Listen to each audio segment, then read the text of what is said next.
Umdlali wasesiswini uThabo Cele usevumelene neKaizer Chiefs futhi uzojoyina leli qembu mahhala.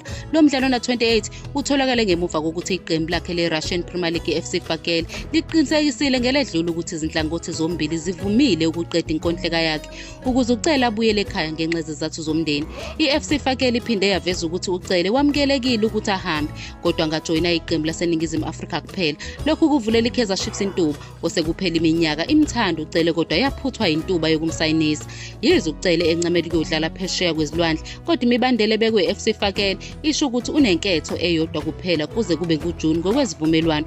Imithombo ikholelwa ekutheni uCele uzosayina neKaizer Chiefs ngokusemthethweni uma yonke imininingwane yokugcina isilungisiwe futhi uzoqinisa isikwadi somqeqeshi uNasruddin Nabi njengomdlalo obalulekile eqenjini. iKaizer Chiefs isivele isayinise kabili ngoJanuwari umgadli uTariq Morris ojoyine esuka kuSuperSport United noMaccabi Lilepo ongumdlali wasesiswini oqhamuka eqenjini elidlala esigabeni sesithathu eFrance.